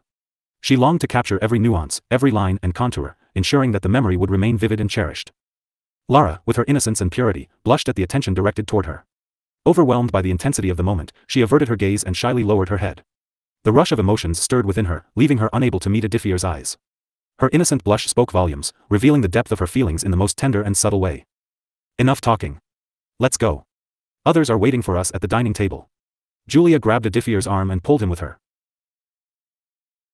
Scene change _______________________________________________________________________________________________________________________:. Duke Marvin Sarlis approached Aditya with deep respect, kneeling before him in a display of honor. Aditya recognized Marvin as a loyal and dedicated servant of the Isteran dynasty, a man who had stood by his side during the empire's most challenging moments. Throughout the troubled times when Aditya struggled with his own troubles and faced threats of betrayal, Marvin Sarlis remained steadfast in his loyalty to the throne. His unwavering support and unwavering dedication served as a source of strength for the empire. Aditya held him in the highest regard, considering him a trustworthy ally he could rely on without question. The Sarlis family had a long history of faithfully serving the Isteran Empire, and Marvin was a shining example of their loyalty. He had become Aditya's closest confidant and advisor, offering not only his allegiance but also his wisdom and guidance. With the emperor's backing, the Sarlis house had risen to become one of the most influential noble families, wielding great political power within the empire. Marvin's reputation extended beyond noble circles, earning respect from both the elite and the common people. Known for his bravery, kindness, and unwavering loyalty, he was not easily won over as a friend. However, those fortunate enough to earn his friendship discovered a companion who would go to any lengths to protect and support them. Aditya greatly respected Marvin's character, seeing him as a person of honor and loyalty. The Sarlis family embraced the values of dignity and loyalty, which ran deeply within their heritage. Their commitment to the empire burned brightly, motivating them to serve with unwavering devotion. Aditya understood that in Duke Marvin Sarlis, he had not only a trusted ally but also a true friend, a guardian of the dynasty's legacy and an embodiment of loyalty in a world filled with uncertainties. As Marvin knelt before him, Aditya felt a surge of gratitude and admiration. The presence of this nobleman symbolized the enduring loyalty and devotion that had fortified the Isteran Empire for generations. Marvin Sarlis represented the virtues of honor, dignity, and unwavering allegiance, an unwavering pillar of strength upon which the dynasty could always rely. We already have reached 500+ golden tickets. Please, stand up. Aditya's admiration for Marvin Sarlis ran deep, so much so that he held him in such high regard that he would not even insist on Marvin kneeling before him. Marvin's unwavering support during the Empire's most challenging times had been instrumental in Aditya's journey thus far. Aditya gracefully descended from his majestic throne and approached Marvin. His voice resonated with warmth and sincerity as he spoke. "Your Grace, would you be interested in witnessing the marvel that is the Dragon Palace?" Rumors of the palace's breathtaking beauty and grandeur had spread throughout the noble circles within the Eastern Empire. However, no noble had been fortunate enough to set foot inside its hallowed halls. From the moment the Dragon Palace had been completed, Aditya had refrained from hosting any extravagant parties or granting access to the nobles of his realm. The secrets held within the Dragon Palace remained concealed, known only to Aditya himself. Marvin's eyes gleamed with curiosity and anticipation as he responded, "Your Majesty, how can I possibly decline such a generous offer? I have longed to witness the wonders of the Dragon Palace." A genuine smile graced Aditya's face, pleased by Marvin's eagerness. "Excellent. Then let us proceed." Aditya placed his hands gently upon Marvin's right shoulder. In an instant, both figures vanished from the confines of the old palace. As they appeared in the magnificent halls, a sense of awe and wonder filled the air. The palace was filled with beautiful designs, colorful tapestries, and detailed carvings, evoking a forgotten era. Sunlight streamed through stained glass windows, creating a breathtaking display of colors on the marble floors. Marvin's eyes widened with amazement as he beheld the grandeur before him. "Wow, this place is even more incredible than I imagined," he whispered, his voice filled with deep respect. "There's so much more to explore. Join me on a tour of the entire Dragon Palace," Aditya warmly invited. They embarked on their personal journey, engaging in heartfelt conversation along the way. Aditya shared updates on his recent activities, including the Empire's conflict with the formidable Oracle Alliance and the eventual outcome of the challenging war. With complete trust in Marvin's unwavering loyalty, Aditya opened up about the Empire's closely guarded secrets. As they strolled through the palace's lavish corridors, Aditya's words carried an air of authority and sincerity. He recounted the Empire's triumphs and trials, painting vivid pictures of their struggles and victories. Marvin listened attentively, his admiration for Aditya's leadership growing with each passing moment. After an hour had passed, Aditya and Marvin found themselves sitting peacefully in the garden. Aditya turned to Marvin, his trusted companion, and asked a question that weighed on his mind. "What do you think? Have I made any mistakes?" Aditya's genuine curiosity stemmed from his deep respect for Marvin, who possessed a wealth of experience and wisdom that made his opinion invaluable. It was a noticeable change in Aditya's character, reflecting the transformative effect this world had on him. Aditya held Marvin in high esteem, which motivated him to personally show his esteemed companion the wonders of the Dragon Palace, despite his status as emperor. Marvin, a man of advanced age and wisdom, closed his eyes briefly, savoring a sip of the fragrant tea gently offered to him by a maid. Aditya, too, held a teacup, mirroring the calmness of the moment. "Your Majesty, I see no faults in your actions," Marvin responded, his voice radiating a peaceful assurance. "I have witnessed firsthand your unwavering commitment to the Empire's safety and prosperity. Under your capable leadership, the Empire is secure." Marvin's words carried the wisdom of his years, showing the trust he placed in Aditya's ability to govern wisely. Both men sat together under the shade of a sprawling tree, finding solace in the silence that enveloped them. Marvin took a sip of his tea, relishing its warmth, and then directed his gaze towards the vast expanse of the clear blue sky above. Lost in his thoughts, Aditya absent-mindedly stared at his teacup, his mind filled with contemplation. In the midst of their quiet introspection, Marvin's voice broke the tranquility, carrying a weight that immediately caught Aditya's attention. "Your Majesty, there is something I need to discuss with you," Marvin spoke, his tone steady and serious. Curiosity stirred within Aditya, prompting him to turn towards Marvin, his gaze still fixed on the teacup before him. "What is it?" he inquired, a hint of distraction coloring his voice. Marvin met Aditya's gaze directly, his expression calm and unwavering. "I am considering retiring," he revealed, his words hanging in the air, laden with significance. It was evident that Marvin had thought long and hard about this decision. Surprise washed over Aditya, his eyes widening as he locked onto Marvin's face. The idea of Marvin retiring seemed to clash with the journey they had shared and the deep trust they had developed over the years. However, Marvin's resolute and composed demeanor indicated a firm resolve. "Are you certain about this?" Aditya asked, his voice a mixture of surprise and concern. He understood that if he were to express his desire for Marvin to stay, his loyal companion would undoubtedly reconsider. Yet, he also acknowledged the years of dedicated service Marvin had devoted to the Empire. Aditya would not hold him back if retirement was truly what Marvin desired. "Yeah. I appreciate your consideration, Your Majesty," Marvin replied, acknowledging Aditya's willingness to hear his thoughts before anyone else. The weight of his decision was evident in his gaze as he continued, "I value your opinion greatly, and I seek your guidance in this matter." Aditya's voice carried a mix of respect and understanding as he responded, "Your Grace, you have dedicated a significant portion of your life to the service of this empire. It would be unfair of me to discourage you from retiring. You have earned the right to find some well-deserved rest and peace. Whatever decision you make, whether it is to retire or continue serving in a different capacity, I assure you of my unwavering support, as well as the support of the Sarlis noble house." A genuine smile graced Marvin's face, gratitude shining in his eyes. He took a moment to collect his thoughts, looking upward as if seeking clarity from the heavens. "Thank you, Your Majesty. Your understanding means a great deal to me," he expressed sincerely. Marvin's voice held a note of reconsideration as he continued, however, I have decided not to retire immediately. Instead, my plan is to gradually pass on my duties to my son, who will serve as my successor. Over the course of the next 2 or 3 years, I intend to transition fully into retirement, ensuring a smooth transfer of responsibilities. Aditya nodded, his features reflecting a mixture of support and appreciation. Your foresight and careful planning are commendable, Your Grace. I have no doubt that your son will carry on your legacy with great honor and skill. During this transitional period, I will extend my full support to both you and your successor, as the Sarlis noble house remains an integral part of the empire. The weight of their conversation hung in the air, but there was also a sense of optimism and a shared understanding of the path that lay ahead. Aditya and Marvin sat together beneath the tree, contemplating the future and the continued prosperity of the empire they both held dear. After a few minutes of tranquil silence, Aditya decided to broach another topic that had been on his mind. Your Grace, there is something else I'd like to discuss, he began, a hint of amusement dancing in his eyes. The memory of Leo's infatuation brought a smile to his face. Curiosity piqued, Marvin leaned in attentively. Yes, he prompted, eager to hear what Aditya had to say. With a playful glint in his eyes, Aditya revealed, it appears that my adoptive little brother Leo has developed feelings for your daughter. The thought of Leo's youthful admiration for Marvin's daughter brought a lightheartedness to the conversation. Marvin burst into laughter, his joviality echoing through the air. The news of Leo's crush had reached him through his daughter's personal maid, and it seemed that his daughter reciprocated the sentiment. Amidst the laughter, Marvin spoke with an air of understanding. Your Majesty, I have no objection to a relationship between Prince Leo and my daughter, he declared, his voice filled with a sense of genuine acceptance. I have never intended to force my daughter into a political marriage against her wishes. Love should be a matter of the heart, not politics. Aditya's smile widened, grateful for Marvin's open-mindedness and shared belief in the importance of genuine affection. As Aditya and Marvin immersed themselves in their conversation, a familiar figure approached them with a sense of urgency. It was Watson, Aditya's butler, who had come to deliver an important message. Interrupting their chat, Watson spoke with a hint of urgency in his voice, Your Majesty, the event is on the brink of commencing. All the guests have arrived, and it is time to proceed. Aditya glanced at Marvin, a mixture of excitement and responsibility evident in his eyes. Thank you, Watson, he replied, acknowledging the gravity of the moment. Please inform the others that we shall join them shortly. Watson nodded, his demeanor displaying a sense of efficiency and professionalism. Very well, Your Majesty. I will relay the message immediately, he affirmed before swiftly retreating to carry out his task. Turning his attention back to Marvin, Aditya's expression became one of determination. It appears that our conversation must be put on hold for now, he remarked, a touch of regret lacing his words. Shall we proceed to join the gathering? Marvin, understanding the weight of the upcoming event, nodded in agreement. Indeed, Your Majesty. Let us not keep them waiting.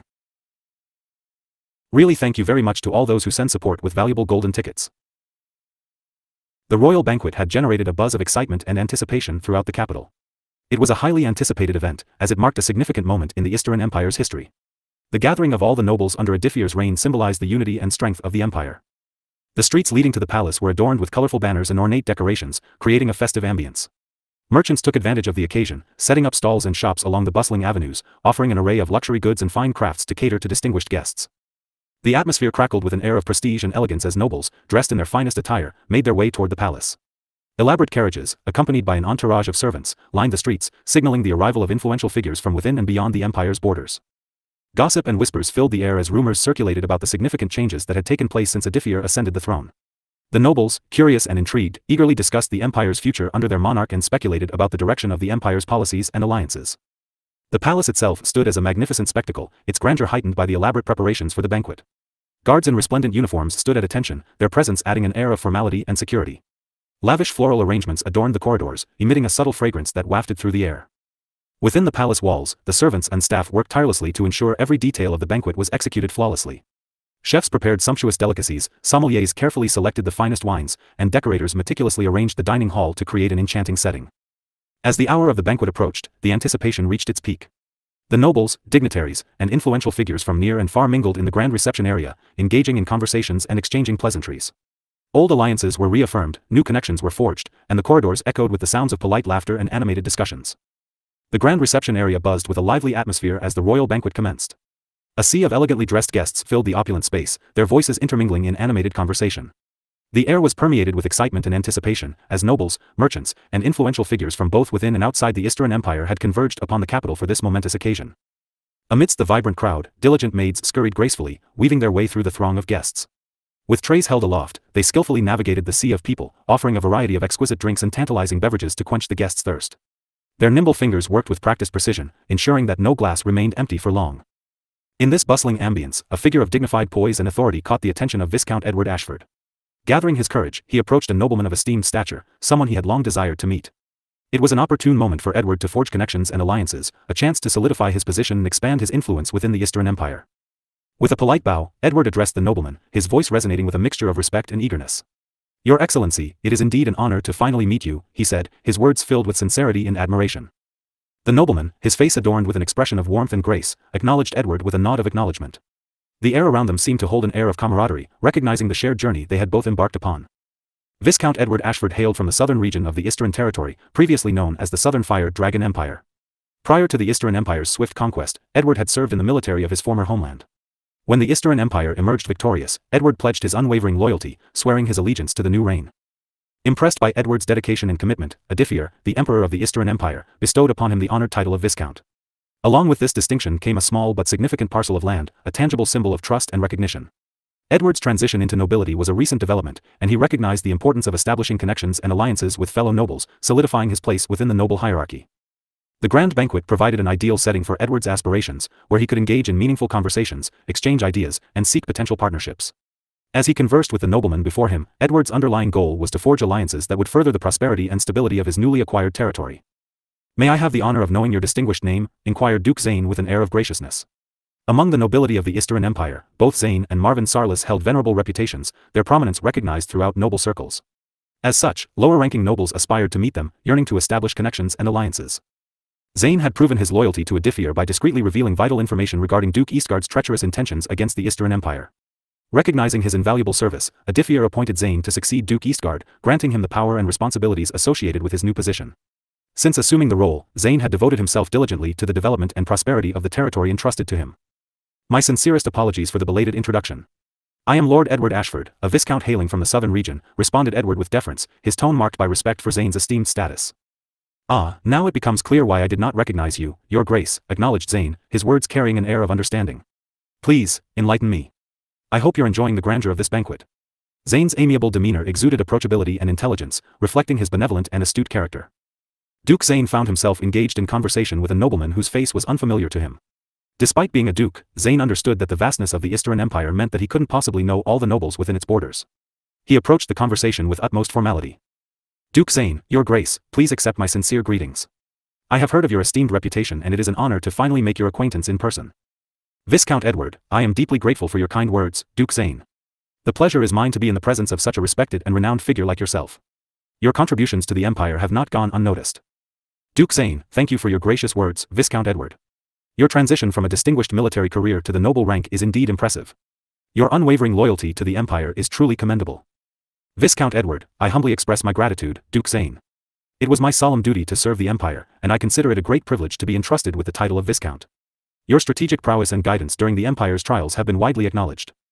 "Duke Zane, I appreciate your recognition, Viscount Edward. I firmly believe that the strength and potential of every noble within our empire contribute to its prosperity. It is incumbent upon us to work together, fostering unity and progress. I am eager to learn about your aspirations for your territory." "Viscount Edward, Duke Zane, my foremost goal is to cultivate my territory into a thriving region, making substantial contributions to the Empire's growth in commerce and agriculture. I strive to promote stability and prosperity among my people, while upholding the values and principles that define the Eastern Empire." "Duke Zane, your vision is admirable, Viscount Edward. I find that our goals align harmoniously in our pursuit of a prosperous empire. I wonder if future collaborations between our territories could be fruitful. The exchange of knowledge and resources would undoubtedly benefit us both." "Viscount Edward, indeed, Duke Zane. I wholeheartedly share your sentiments. By fostering such cooperative efforts, we can strengthen our respective regions and fortify the unity of our empire. I firmly believe that together, we can achieve remarkable advancements." "Duke Zane, Viscount Edward, let us formalize our connection further. I propose that we exchange contact information and arrange a future meeting. This will enable us to delve deeper into potential joint ventures, pooling our dedication and vision for the betterment of the Eastern Empire." "Viscount Edward, Duke Zane, I am deeply honored by your proposal. I eagerly anticipate the opportunity to engage in further discussions with you, unraveling our ideas and working in unison towards our shared objectives. May our combined efforts bring lasting prosperity to our territories and further elevate the glory of the Empire." Both noblemen raised their wine glasses in a toast, expressing their mutual respect and appreciation for the encounter. With a courteous farewell, they gracefully excused themselves from the conversation, each seeking to engage with other esteemed nobles present at the banquet. The purpose of their meeting, to establish a formal connection and understanding, had been successfully achieved.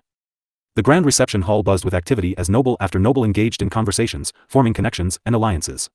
The magnitude of this event was befitting the vastness of the Eastern Empire, which spanned a significant portion of the continent. It was a sprawling dominion that commanded the eastern region entirely, while a substantial portion of the southern territory had recently fallen under its control. Furthermore, the empire's influence extended 45% of the western islands, consolidating its dominion over a wide expanse of land and sea.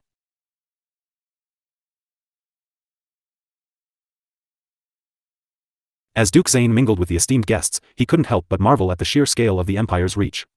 It was a testament to the ambitious vision and strategic brilliance of King Aditya, whose determination knew no bounds.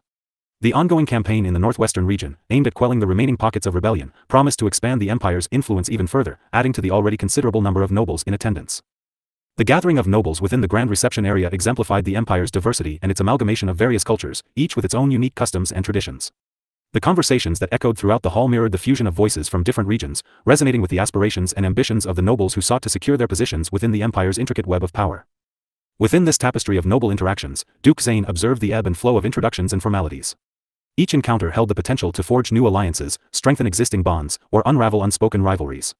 The atmosphere crackled with a sense of anticipation and opportunity as nobles navigated the delicate dance of social protocols, tactfully seeking opportunities for mutual gain. Zane marveled at the intricate network of relationships being woven before his eyes. From the grandest dukes to the aspiring viscounts, nobles from all ranks and backgrounds sought to align their interests with those of others, finding common ground amidst the mosaic of ambitions and aspirations. It was an intricate ballet of words, gestures, and exchanged pleasantries, each interaction a delicate step towards solidifying alliances and securing a stronger position within the empire's power structure. As the banquet progressed, Zane couldn't help but feel a deep sense of pride and appreciation for the empire he served.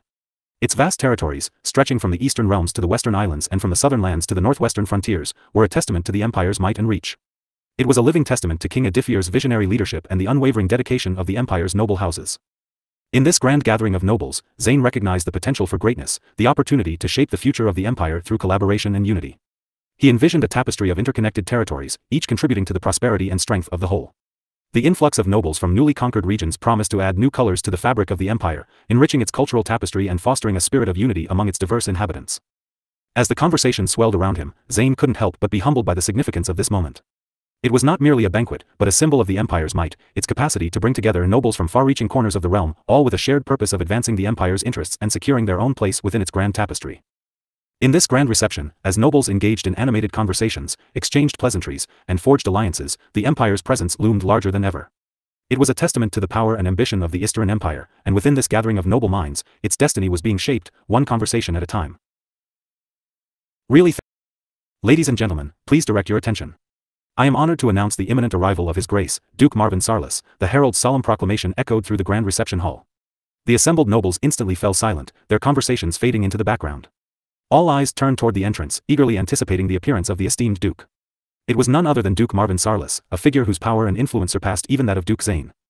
Duke Sarlis held a prominent position in the political fabric of the Eastern Empire, standing as the third most powerful figure after the emperor and the royal family. The mention of his impending arrival heightened the collective sense of anticipation, as everyone understood the significance of his presence. Encountering Duke Sarlis was a rare privilege, reserved for only a fortunate few. Even securing an audience with him required careful planning and a week's notice, regardless of one's noble rank. The Sarlis noble house enjoyed unparalleled respect throughout the empire, occupying a position of great honor. For the lower-ranking nobles, simply catching a glimpse of Duke Sarlis was a remarkable blessing, an experience to be cherished. Witnessing his presence firsthand was a mark of distinction, affirming their own standing within the empire's intricate social structure. As the grand doors swung open, Duke Marvin Sarlis entered the hall, a figure of awe-inspiring stature. Donning regal attire that befitted his exalted position, he exuded an air of commanding authority that demanded attention. Every movement he made carried weight, and his mere presence seemed to fill the room with an undeniable aura of power. Silence descended upon the hall, as if the very air held its breath in deference to Duke Sarlis. The assembled nobles, captivated by his imposing presence, couldn't help but be overwhelmed with admiration and respect. The weight of his political influence resonated within their hearts, reminding them of the immense sway he held over the empire's affairs. In that fleeting moment, the reception hall became a testament to the magnificence and grandeur of the Eastern Empire. It symbolized the convergence of noble power and influence, shaping the destiny of nations. Duke Sarlis stood as a central figure in this intricate web of politics, embodying the strength and noble heritage of the empire. Your Grace, it is an honor to be in your esteemed presence once again, Duke Zane addressed Duke Marvin Sarlis with deep respect and warmth. Approaching with elegance, he offered an additional glass of wine, a gesture symbolizing camaraderie and honor. Duke Marvin and Duke Zane, being neighbors and ruling territories in close proximity to the capital, often crossed paths. Their encounters were not only expected but also anticipated. Despite his youth and limited experience, Duke Zane held profound admiration and reverence for Duke Sarlis. He fully recognized the vast disparity in their power, prestige, and political influence. Standing in Duke Marvin's presence was an unparalleled Unparalleled honor that demanded the utmost reverence. Accepting the offered glass of wine with grace and humility, Duke Marvin conveyed his gratitude to Duke Zane through a subtle nod. This simple act underscored the significant gap in authority between the two dukes, reaffirming Duke Marvin's superior position in the eyes of all present. Duke Zane couldn't help but feel a mixture of deference and admiration as he witnessed Duke Marvin's acceptance. Duke Marvin epitomized wisdom and distinction, an authority figure whose influence extended far beyond their shared region. His presence served as a guiding light, commanding respect from all who beheld him. Duke Zane never considered himself on the same level as Duke Marvin, understanding that no other noble in the empire could rival his power, prestige, and political influence. Duke Marvin's impact on the empire's affairs was profound and awe-inspiring, something beyond the comprehension of most. As the two dukes engaged in conversation amidst the splendor of their surroundings, the attending nobles observed with curiosity and awe. They recognized the significance of this interaction, witnessing a display of mutual respect and deference between two figures at the pinnacle of noble authority. The exchange between Duke Marvin Sarlis and Duke Zane offered a glimpse into the intricate workings of the empire's noble hierarchy. It showcased the reverence commanded by Duke Marvin, emphasizing the weight of his authority and influence. For the onlookers, this conversation provided a modest window into the inner workings of the empire's political landscape, where the interplay of noble personalities shaped the destiny of the nation. It served as a celebration of power, prestige, and influence within a noble society. Duke Zane playfully addressed Duke Marvin, "Your Grace, you're late. What transpired to delay your arrival?" Zane knew that Marvin was usually punctual and wondered about the cause of his delay. Duke Marvin, with a composed and regal demeanor, smiled understandingly at Duke Zane. "I apologize for my tardiness, Your Grace. I had the honor of meeting with His Majesty. We had important discussions, and time seemed to pass quickly." But the nobles who had been listening to their conversation now had a deeper understanding of Duke Marvin's power and influence. To be able to see the emperor before such an important event, just shows how important Marvin was to this empire. There was another announcement made during Duke Zane and Duke Marvin's discussion with other nobles during this period. "Esteemed guests, I kindly request your undivided attention. It is with the utmost honor and reverence that I announce the imminent arrival of His Most Royal Majesty, the Emperor, accompanied by his esteemed fiancés." Immediately following the announcement, every nobleman in the room became extremely quiet. It was a pleasant surprise to see the nobles who were seated standing up in order to greet the emperor. There was a pause in drinking amongst the nobles who were drinking.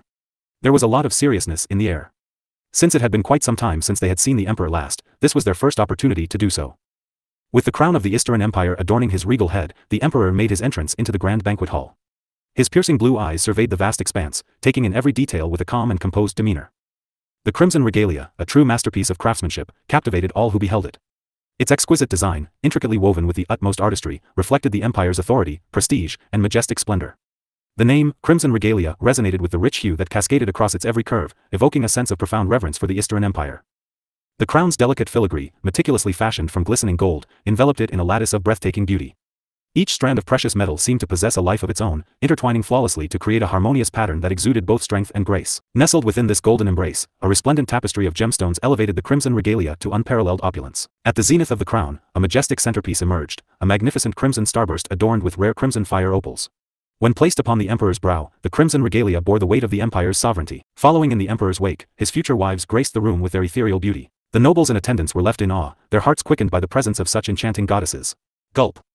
The rumor of the monarch having a fiancée is something that I have heard before, but I would never have guessed that he already had 4 fiancées to his name. Why am I feeling jealous of the emperor all of a sudden? It is hard to believe that the emperor has such beautiful women to be his fiancées. In all my life, I have never been so jealous of anyone.